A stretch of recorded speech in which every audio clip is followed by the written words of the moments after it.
Olá, alunos, tudo bem? Eu sou a professora Mercedes, aqui do curso Rico Domingues. Nós estamos com mais uma dica de pontuação. E como eu sempre digo, dica de pontuação não é uma dica só de língua portuguesa, também é uma dica para a sua redação.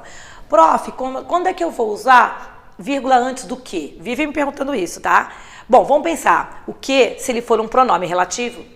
Prof, mas quando que o que é pronome relativo? Quando o que puder ser substituído por o qual, a qual. Quais são os pronomes relativos da língua portuguesa? Olha, eu vou falar bem pausado. O que, o qual, a qual, quem, onde, cujo, cuja, cujos, cujas. São os pronomes relativos, os principais. Está diante de um pronome relativo, quando que virá a vírgula? Comigo, observe já o exemplo. Aqui, os homens que são honestos merecem atenção. Os homens, os quais são honestos. Então, o que é pronome relativo? E note que aquela oração em vermelho não está entre vírgulas. Não há vírgula antes do que. Compare com a de baixo. Os homens, os quais são mortais, que são mortais, temem a doença. Por que que embaixo a professora colocou a vírgula, a oração entre vírgulas, e em cima a professora não colocou a oração entre vírgulas? Bom, primeiramente a professora Mercedes é uma mulher realista e infelizmente nem todos os homens são honestos. Então eu não coloquei vírgulas porque você não pode colocar vírgula, tá? Quando você quer restringir a informação. Nem todos os homens são honestos. Se eu coloco vírgulas, os homens, vírgula, que são honestos, vírgula, eu estou dizendo que todos os homens do mundo são honestos. Convenhamos, pessoal, infelizmente isso não é verdade, né? Então a vírgula aqui, ela vai ter um caráter de generalização.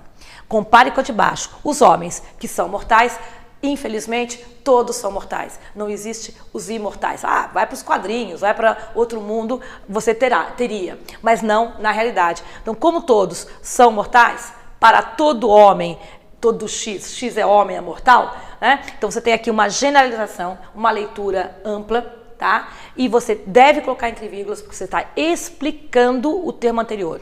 Então aqui eu tenho uma oração subordinada explicativa, tá? A vírgula aqui indica que todos são mortais. Em cima eu tenho uma oração subordinada, adjetiva restritiva, e eu digo nem todos são mortais. Agora a professora vai falar uma frase: preconceitos com mulher no volante, né? Não existe isso? Pois é.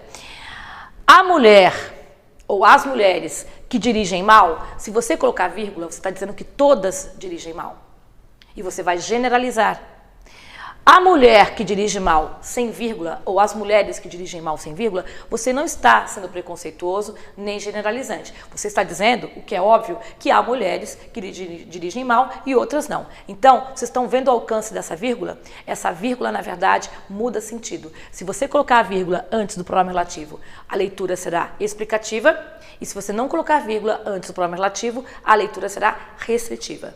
Note que essas orações, elas estão intercaladas na oração principal, por isso eu estou focando a primeira vírgula, mas evidentemente se você colocar as vírgulas, serão duas, porque você está intercalando essa oração dentro da oração principal. Percebe?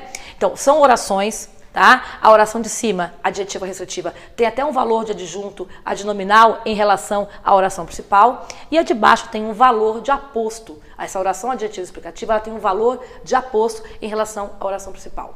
Veja a importância disso numa redação, né, pessoal? Então, cuidado com vírgula antes do pronome relativo.